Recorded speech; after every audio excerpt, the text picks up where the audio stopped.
My name is Dan Horner. Welcome to my shop. Before we get started with this video, I want to thank my neighbor and friend, Tony Bonnici, for providing the inspiration and the technical expertise to make this video. I call this video a shoulder plane in disguise.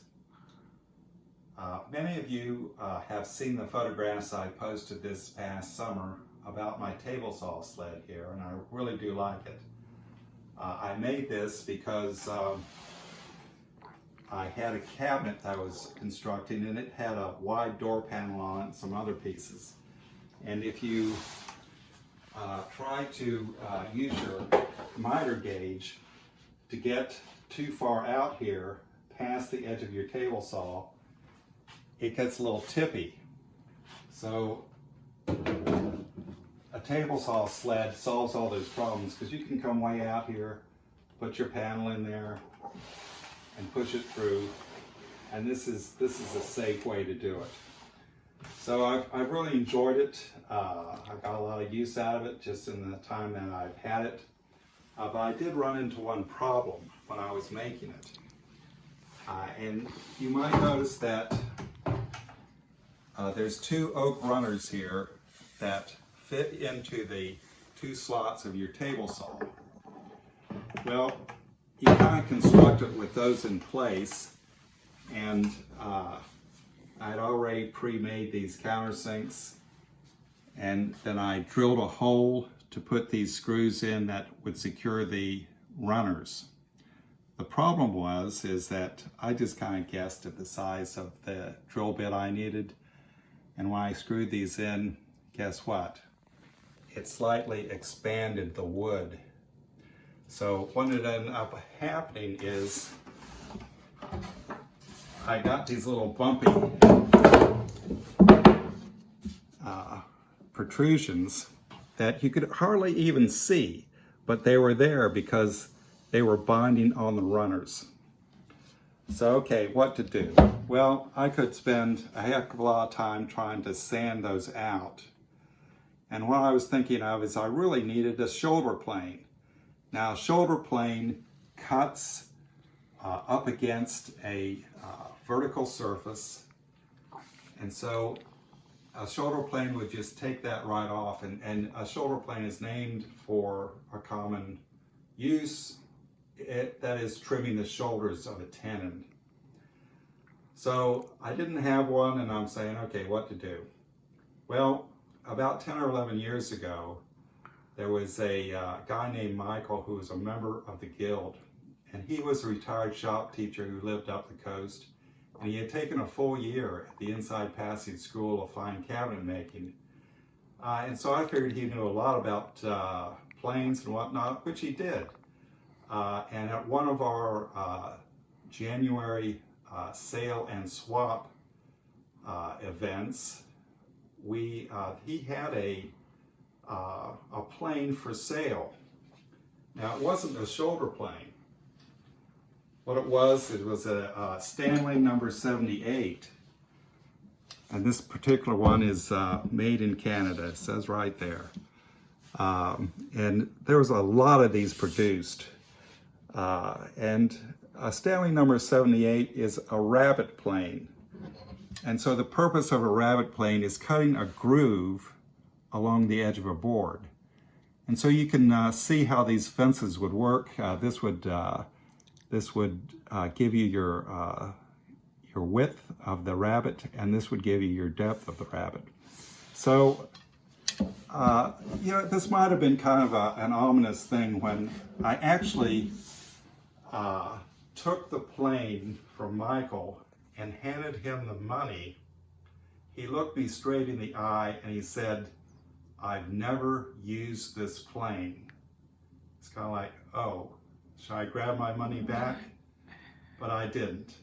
But it was kind of a portent of things to come, in that it sat in my cabinet for 10 or 11 years. And then finally I remembered this thing and said, I wonder if this could be used as a shoulder plane.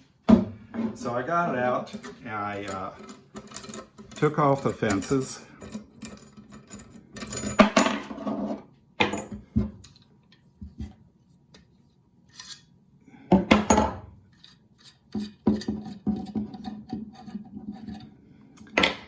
And lo and behold, just like a shoulder plane, it has a flat surface, 9 degrees to the other surface, and the blade comes all the way out. So I was able to use that as a shoulder plane to trim up these runners. It worked like a charm. Now let's take a minute and see how we needed to rehabilitate this, because it was in kind of bad shape, especially the blade. And I'm not blaming that on Michael at all, because I think he bought it and he never used it. But the blade, it looked like it had been trying to, somebody had tried to plane rocks or something. I mean, it was a mess, and it was all out square. So let's see how we can rehabilitate this. So the blade was in very bad shape, and before I could put an edge on it, I needed to get it squared to the sides of the blade. So I got my little square out, and I took a very fine point Sharpie and I struck a line across there that served as a guide.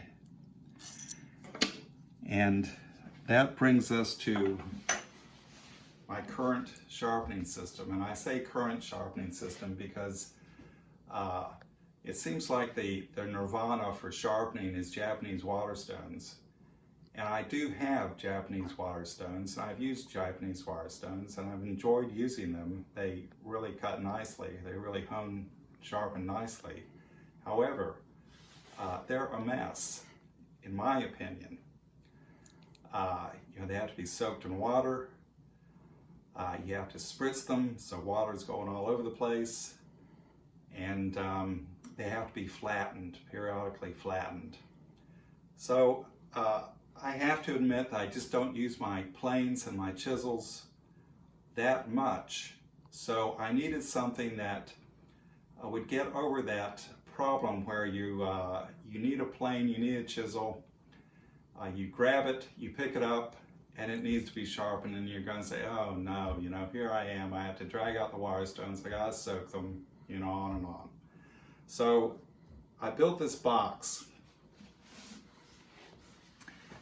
and you pick up the lid, and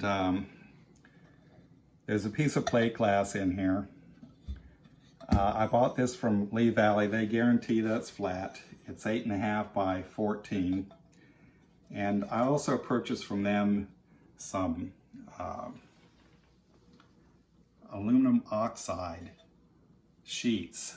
They come in 8.5 by 11, and you can cut them into thirds. And they last pretty long. So I use baby oil on this, and the first one I used here is these are graduated in microns instead of the grits that we're used to in sandpaper. So this is 100 micron, and I'm not sure what that's equivalent to, but it can be very aggressive. So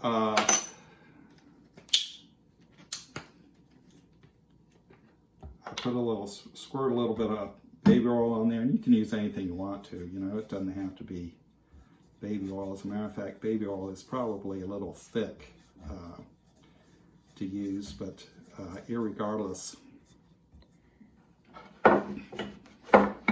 that's why I use it. It's convenient. It's got a little spurt, little applicator there.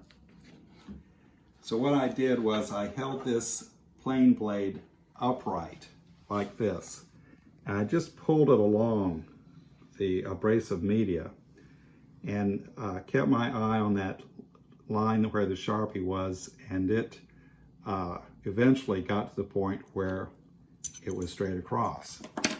Okay, so now you have a blade that you need to establish the primary bevel on, which for most planes is 25 degrees. So Now, some of you have been taught, Dave Beauchesne did a nice course a couple of years ago on the hollow ground plane method, the plane blade sharpening method, which is beautiful. But I find that it's very difficult to use that on very thin blades like we have here. So I'm going to use a jig on this, and this is an eclipse style. This is an eclipse style jig, and I've got this other jig set up over here that will allow me to press the sharpening jig up against the edge, advance the blade to 25 degrees, and then tighten that down. You want to finish it off with a screwdriver.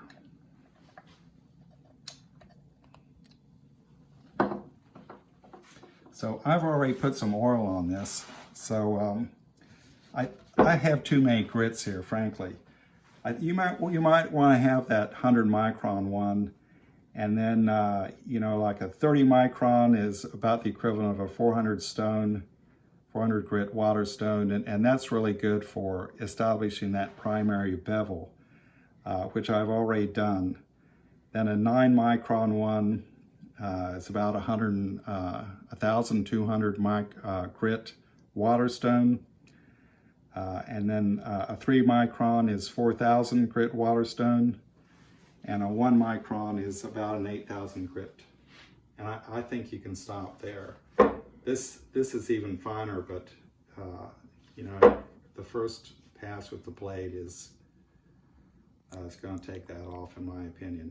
So I've already established this. I've already got this going, so I don't have to redo my 25 degree primary bevel. What I want to do is put a secondary bevel on, and the idea there is that you're not having to sharpen the whole face of this. You can see how the secondary bevel just sharpens the edge. So what are we going to put that at? Well, some people say put it at 5 degrees more, which would be 30, but I'm going to put it at 27. So there's 27.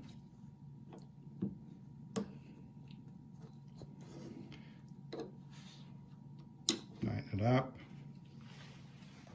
And let's go ahead and just kind of hone this other bevel. And one thing about this is you should just do pull strokes, so you're rocking it back and then drawing it towards you. And the reason for that is that if you go back and forth, which you normally would do with a water stone, it can tear this abrasive. I've already put oil on this, and so you can see that, you know, we're grinding away the metal. And if you've got a burr on there, you can cut that off. Let's go up to the next one and see. You see this? See, that's one of my mistakes. That's where I forgot that I'm just supposed to draw towards me, and I actually cut the medium there. We learn by our mistakes, that's for sure.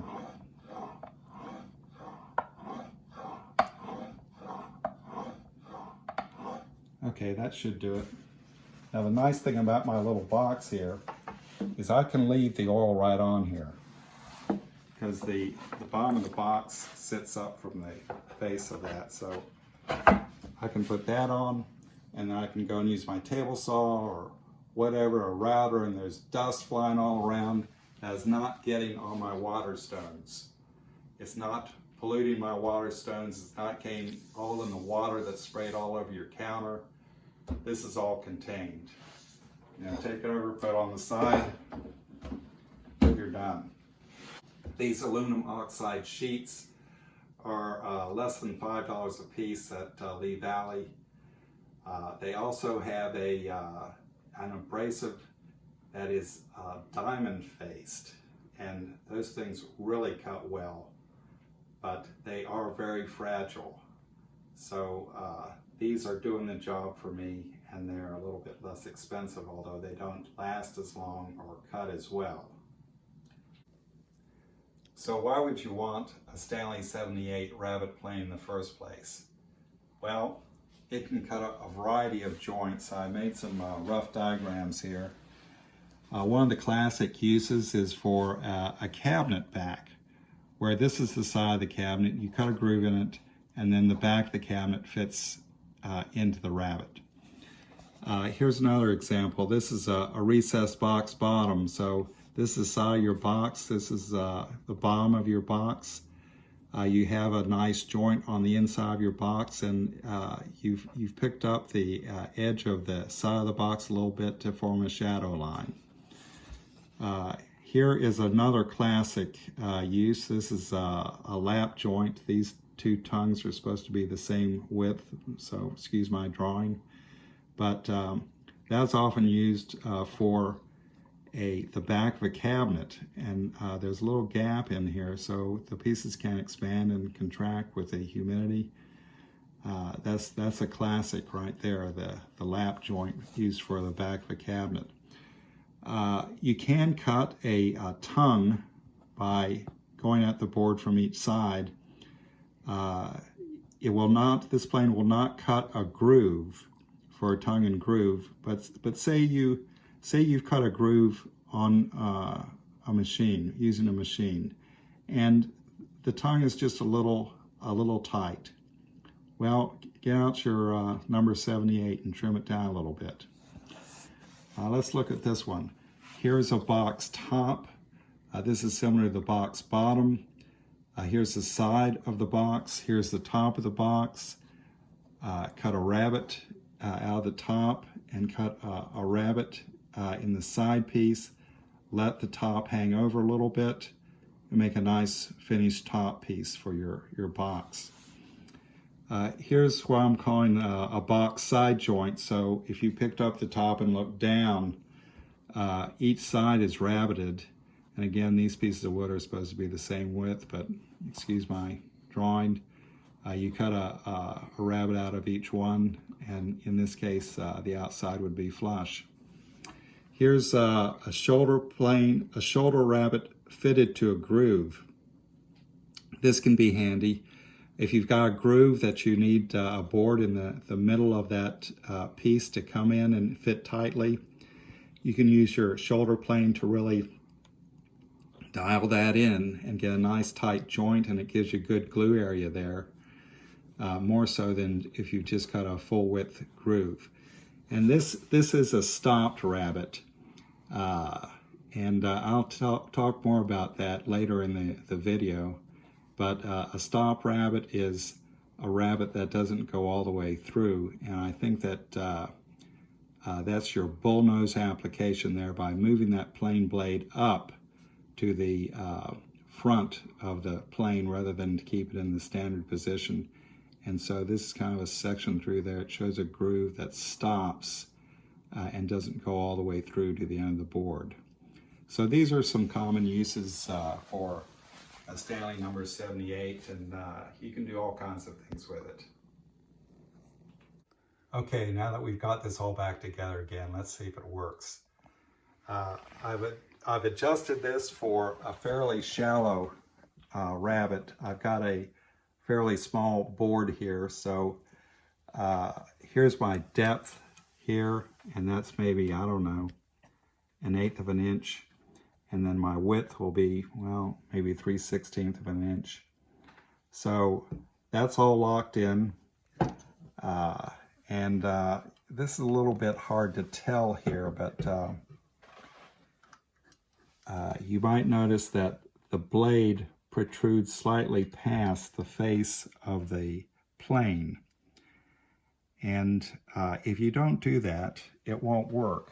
That's true with these rabbet planes. That's true with shoulder planes. Any blade that comes out to the edge of the sole, you have to have that protrude just a little bit. That blade has to stick out. Some people say a piece of paper width. Some people say a 32nd. Or even I've seen a 16th. You know, whatever works for you. So we've got that, and this is the depth adjusting lever. So as we work this on the board, I'll be pressing that up to advance the blade. So before we actually try a cut here, let's talk a little bit about grain direction. And this is another board. I'm showing this instead of the one I've got because it has more pronounced grain. You would notice that the grain is running downhill. In other words, it's away from the edge of the board less than it is here.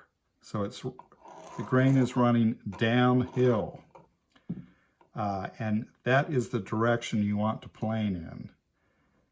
If you try to plane uphill, then you're going to be going against the grain, and the blade will try to lift and chip out the wood instead of planing it smooth.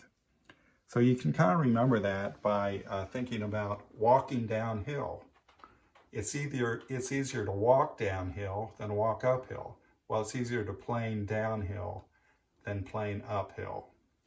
Okay, so let's see if this works. Now it's important to keep the fence against the side of the board and the sole of the plane against the top. And you also are to start at the end and work your way back. Okay, so I'm not getting anything now, so I'm going to advance the depth adjuster here a little bit. And there we're starting to cut.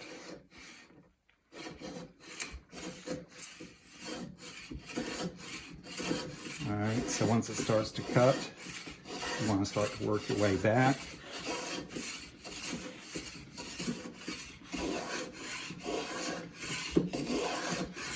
There you're getting full width shavings. Try to keep it up against the board tightly.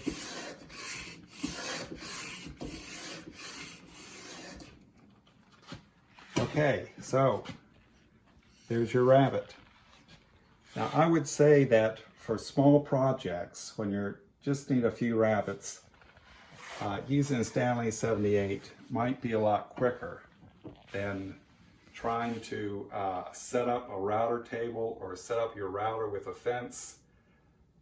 Plus, you don't have sawdust going anywhere. You don't have to have ear protection. You don't have to have breathing protection. You just get these beautiful, nice shavings that are just coming off the plane with that beautiful sound of cutting a piece of wood. If you're interested in the Stanley 78, they made a whole lot of these. So they're out there everywhere. They can be found at yard sales. They can be found on eBay. And they're even still producing these. Stanley is still producing these. I think they're a little pricey for what you get. I recommend buying one used, and it's a lot of satisfaction to rehabilitate the plane and to get it work. So I hope you've enjoyed this video, and happy woodworking.